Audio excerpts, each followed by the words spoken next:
So you can proceed, Preeti. Yeah, hi everyone. Thanks for joining me today.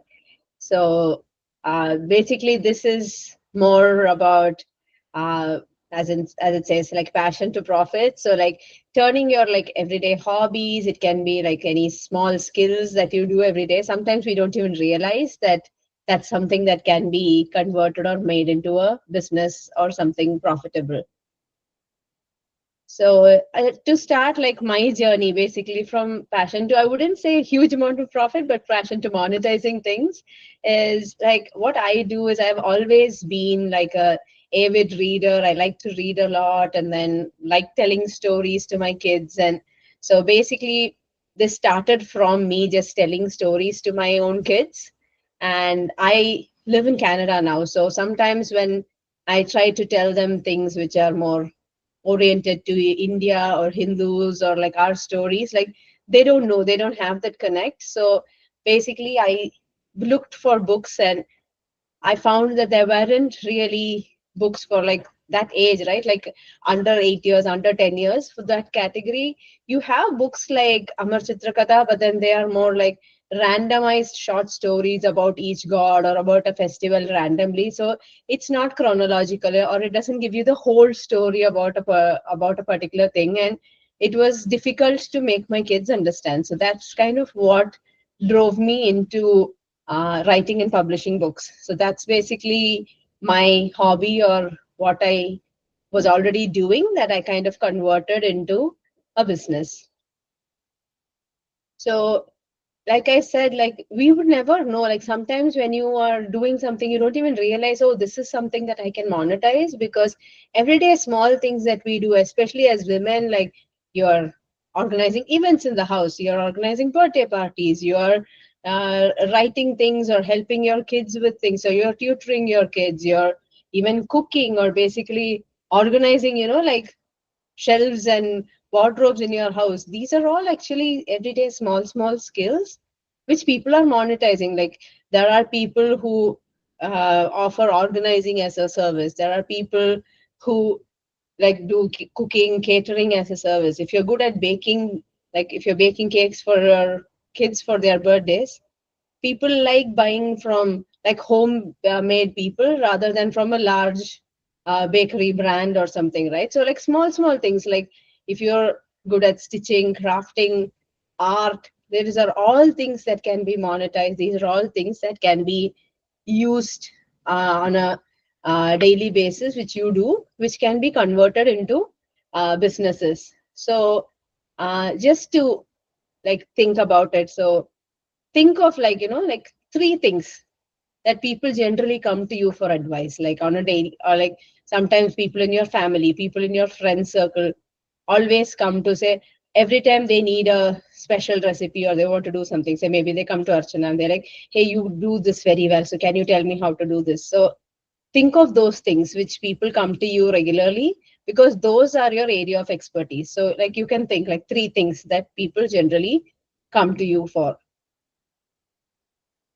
And then the next thing is, yes, you're good at something, you have the passion towards something, but then there has to be a demand for it, right? Like, yes, if you offer it as a service, do you have somebody who wants that service? Is somebody willing to pay for that service? So look at those things. So what you deeply enjoy and love to do, and then there are like skills and services that others find useful and valuable that they want to pay. So if there is that intersection between these two, that's when there is potential to make it a business or make it a side hustle from which you can start getting income. So for example, like passion alone isn't enough, right? Like it should meet a demand.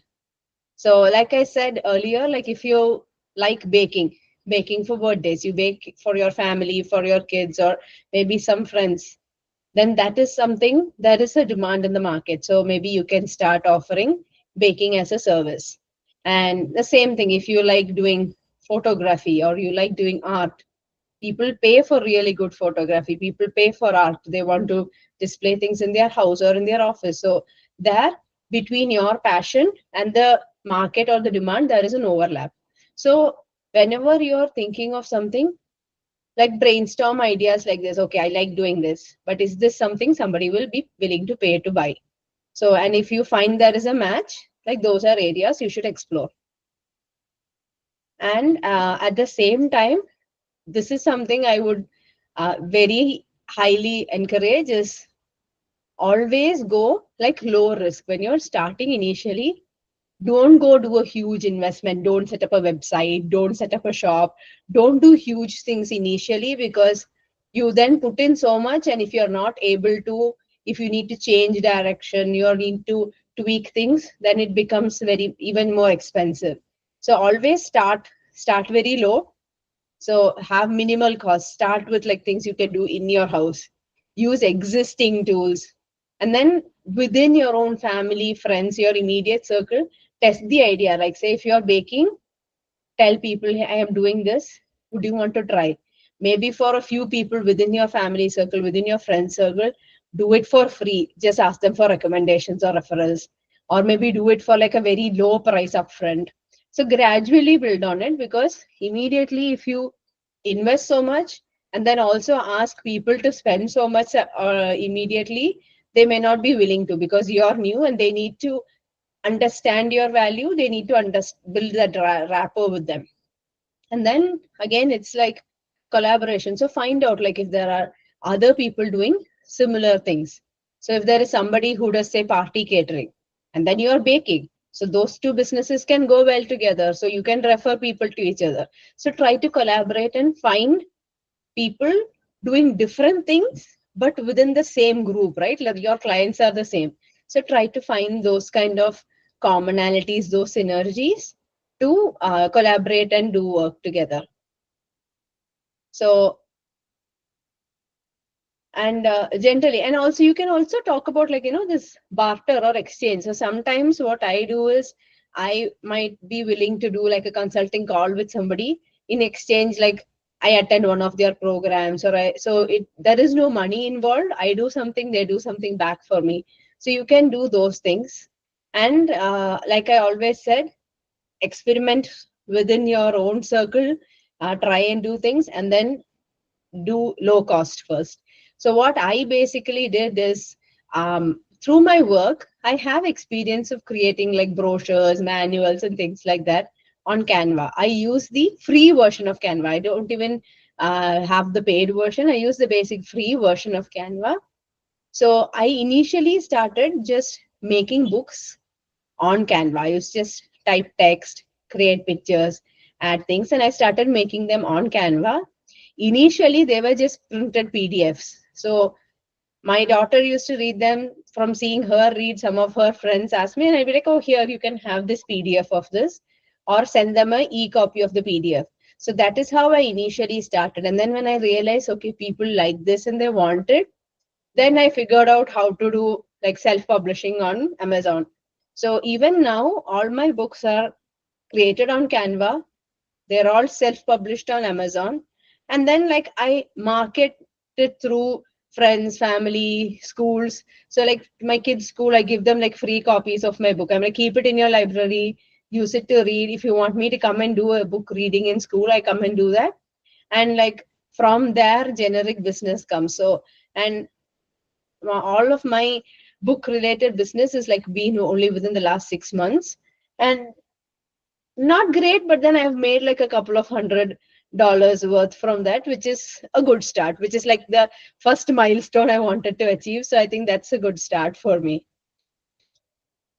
And then it's the same thing, right? Like, so that, and this isn't my full-time job. So I also like freelance. I also have like a corporate job. I handle operations, and I do the people HR side of things for entrepreneurs and businesses. And this is something I do on the side. And this is kind of fun for me, because these are like stories I grew up with, like stories my parents told me, my grandparents told me, which I am rewriting, modifying to make it more appropriate to the current generation, make it more appropriate for that certain age group. And generally, I'm more creative. I like drawing and writing and painting. So it kind of brings in my hobbies, and it's kind of a fun, relaxing thing for me to do also. So like I said, like um, identify what your hobbies are, and then check to see for which of these there's a market demand, and then create a plan. So when I say create a plan, like start small, say okay, I'm going to do so in my case it was like just that first one book. I'm going to do that one book and then share it with my friends and family and see how many of them are interested. Can I get like 2 3 reviews? Can I get to that first, say, $100 of income from books? And then based on that, think of okay, what's the next book I want to do, or do I want to do a next book? What other ways can I improve what I'm already doing? So have like a plan, go step by step, and at each stage reevaluate. See, okay, this is what I wanted to do. Am I doing it? Is this working? And I'm like, when I say use hobbies and then to make extra money or do something on the side, or if you're say between jobs, something to keep you occupied. But then definitely until you get to a point where your hobby or your side hustle can totally replace your salary or replace your income in a consistent manner, please do not quit your job. Please don't do that. And so gradually build, and only if you get to that level, then you can quit your job and maybe do this full time, or maybe do this bigger. And also, um, like small efforts, they can snowball. Like one client, or like in my case, it was like one parent who really liked it. And then she has kids who, um, her kid goes to like a Tamil class or something. So she then went and told some of her kids' friends. So you never know, like where one small referral or one lead, from there you might get more business or more things. So keep trying, and from somewhere, some one place, it will click. And also, like it takes time, like to have like a sustainable side hustle or a sustainable business. It takes time. It's a step by step process. It takes time, it takes word of mouth, it takes those referrals, it takes all of that to build. It doesn't happen overnight. So when you initially try something and doesn't work, don't get dejected. Keep trying, keep doing in small measures, and I'm sure like things will happen. And also, especially with this kind of a thing, remember, success is not the key to happiness. You're happy doing what you do, you enjoy doing what you do. It shows in your product, it shows in your services, shows in the way you show up, and that leads to success. So it's more the other way around than success or money bringing you happiness. It's the happiness and the way you show up, the way you deliver, that brings you the success, that brings you the money, that helps you grow that business. So, and it's always, also human nature, right? We always think, oh, what if I fail? What if it doesn't happen? What will other people say? So basically, like, those are all like mental blocks that is stopping us from doing what we like to do. So please don't listen to all that. Please don't listen to your own inner voice telling you, no, you can't do it or you won't be able to do it. If you think there's something you can do, like put yourself to it, start doing, start working on it, and you will start gradually building from there. And generally, yeah, that's basically the whole idea behind how you get from a passion or a hobby to profits or monetizing it. So, and this is generally my story of how I got into writing or I became an author. And so started with this one book about Krishna. And so both all of my books are mostly driven around Hindu mythology and things. And so I initially started off with like creating books which are like more short stories, but also have coloring pages, so can keep the kids uh, interest. So then I went to the books about Rama and Hanuman and things like that. And this one basically came out from suggestion from one of my friends. So she has family who generally go to Shabarimala on a annual basis, and she lives in the UK. So she wanted to tell the story to her son who is 4 or 5 years old, and she realized that there are not enough books around this, and so she asked me to write or create a book in a simpler format that can cater to kids like that. And small things. So in every book I try to add like activities, coloring pages, so it's not just the mother or father reading them stories, it keeps them more interactive and all that. And this is my latest one, which I kind of just did in time for Ganesh Chaturthi this year. And this again, um, has like even puzzles and things like that, like help Mushak Raj get to Ganesha, and on the way he also gets to eat laddus, kind of thing. So just small things. So these are all basically, like I said, ideas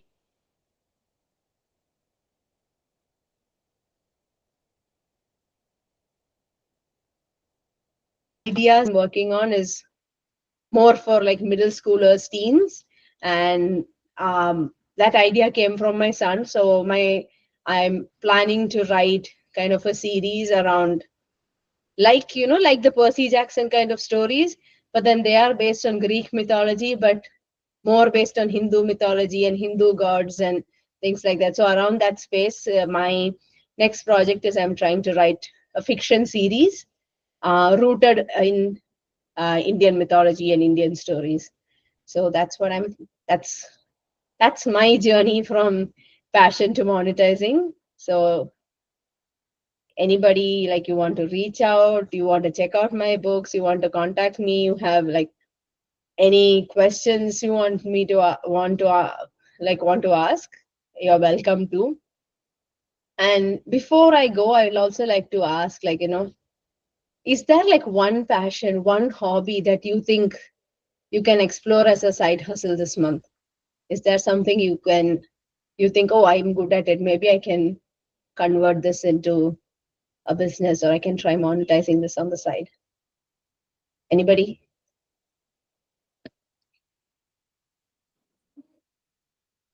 Yeah, so I don't know exactly if I mean, I'm good at it or not, but the thing is so the thing is, I by profession I was a computer science engineer, Mm-hmm. and I always, I tagged me like that all through the time when I was working and even when I quit. So till Mm-hmm. today, so yeah, so the image of me in my eyes is that, but the situation is such that I am not in a position to actually do anything in that field right now, though I am going for a lot of courses and also that I get back in that field in one way or the other. But now I see that because the time has changed and my situation, priorities, everything has changed, because I have a special child who really needs attention 24 hours. So even if I go back to that area, I won't be able to do justice, because I won't be able to devote that much time, and over a period of time I have got lot of ideas, or you can say that feelings towards the kind of respect that these children deserve but they are not getting. So so Mm-hmm. that is something that is coming to my mind a lot nowadays, that I should do something in this area so that people are aware that, I mean, they also deserve equal respect and all, because the society is currently not in that shape that they have easy access to everything. Mm-hmm. So that is something that I am feeling that maybe my passion is getting driven in that direction. So probably using all my whatever experience that I am getting with my own child, Mm-hmm. I may put a good use to that, so that others are also getting benefited with that, and at the same time I can also fulfill my desire to earn some money to respect my own life. Yeah. So So like, yeah. probably, like, it's a very nice idea. So I might suggest, like, small things, like, like even in, say, Facebook or something, try and join, groups where you have parents of kids with special needs, or special needs specific groups. So that's a place where you can then, like, if you say start putting together resources, right, like for special needs, kids, so these Mhm. are the resources, or this is where you have to look for, like, say, books, or say specific toys or materials for them, or this is how you have to deal with them. So if you start then putting resources together like that, initially maybe you can test it out within those small Facebook groups, or within your own community, where you know there are people who are parents to special need kids, right? So from there you can start gradually building, and maybe like even going down. I know a lot of people here, like especially they have like, they even do like membership driven communities and things, right, for parents with a certain kind of kids, or or like for different areas of interest. Here there are a lot of people who do like these membership driven groups, and Mhm. and in your case I'm sure like sometimes so I do have people in my family who are special needs, not within my immediate family, but I know. So sometimes it's like that stigma that they face, right? Like you said, they Exactly. also deserve Yeah. respect of respect. So it's sometimes the way some people treat them, or even in within the school system, like within the system, right? Systemic bias where they are not treated properly. Right. So those things you can start educating people on that. And also, I'm sure you're not the only mother who feels that way, right? There are other parents who feel that way, and it might become a good place for outlet for people to share also. Because sometimes, like if you are a parent with a special need kid, another parent in the same situation only will understand your problem, or will be able to connect with you. You can't Right. talk to everybody, they won't get it, they won't understand. Exactly. Yeah. So yeah, I think that's a wonderful idea. And like even with your IT skills, like I don't know, like you can maybe create even like a Slack community, right? A Slack channel, a Slack community where you can start bringing in people. Initially start with like a few people you are close to, test out your resources with them, and then you can open it up as like a paid membership to a larger community and things like that. Yeah. Very nicely explained. So thank you so much. And because I am still struggling with ideas only, that how to start, where to. So thank you so much for all your valuable ideas. Yeah. No problem, happy to Thank help. you. Thank you. Anybody have any questions, suggestions? Archana, yes. Hi, Preeti. Hi. Yeah. So my daughter is very fond of this mythological stories that you just showed. Now, I mean, I felt like having it, so I have taken a screenshot of your QR, and I'm definitely going to order this. But also, I wanted to know that how, I mean, once you wrote the book, I mean, Mm-hmm. what is the process of publishing a book and um, publishing an ebook, especially? And So, um, that way, like with Amazon, sometimes it's a little tricky. So initially, it was more a trial and error. So the paperback books are more easier, because on Amazon you can self-publish, but then they have very specific like what format it has to be in, what sizes are allowed, and so your paperback book, your ebook, your hardcover book, they should all be formatted slightly differently from each other. Uh, Mhm. like even from the cover to the size of the page, right? Like so, this book, a paperback book is like this, but then for the ebook, it has to be only the front cover, and it's more like more, this is more of a square book, right? So for a ebook it's more rectangular because it should be readable on a phone or a reader. So right.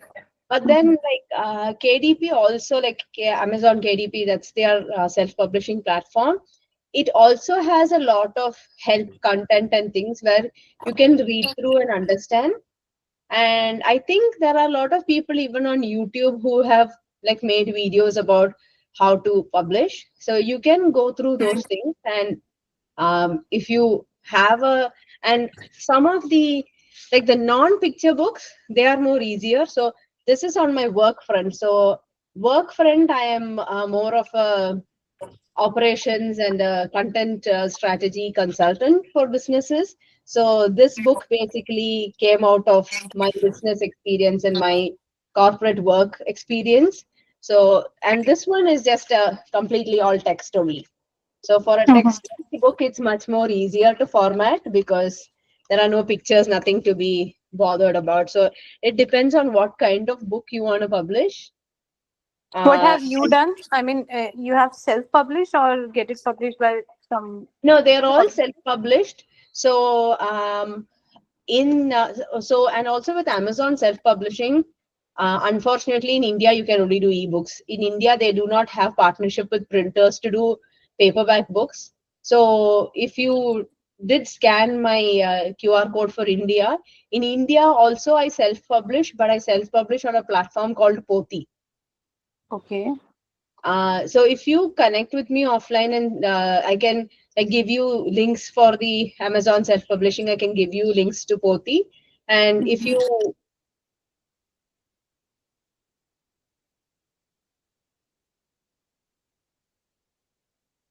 like, I can also help you or show you what I basically do, which might be of help to you. Definitely, I'm gonna get in touch with you regarding this because of my daughter. Same. Every night she wanted a story, and that too from me only. And because I don't know all the stories, but I'm creating the stories. Like sometime I'm taking MC Mary Com's movie story. I just with the small changes I convey her. So all the time she wanted to listen to the stories, but now I want her to get into reading habit. That's why Mm, I thought, although she's reading, but then too, she want. I know her taste. That's why I wanted to get into this. yeah, How like I. that's how I started, and like though the text on this is actually like a little, yeah, so that's my daughter's coloring. But then, even though there is text on this, now because I have read it to her so many times, sometimes she's only 4, so she doesn't really read the complete words herself, but then from listening to me so many times, it's kind of by heart for her. So she can tell me like dialogues in between. She'll suddenly tell me, "Oh, so Krishna said this, so he did that." So so from there, like I'm also now trying to gradually get her to actually like follow the word and start reading. Right. I'm going through the same book these Yeah. days. All right. I'll get in touch with you regarding the Sure, same. Thank you so much. thank you. Okay, so I guess there's no anything question, any suggestions. Okay, I've already shared Preeti's Herky profile in the chat box, so you guys can connect with her on Herky, and you can connect with me as well if you have any query regarding the platform or maybe Herky. So I'll help you out with it. And thank you so much, Preeti, for sharing such a lovely session. And thank you so much, everyone, for being such a lovely participant. Have a Thank you. great evening ahead. Thank you. Thank you, everyone. Thank you. Bye bye. And good night.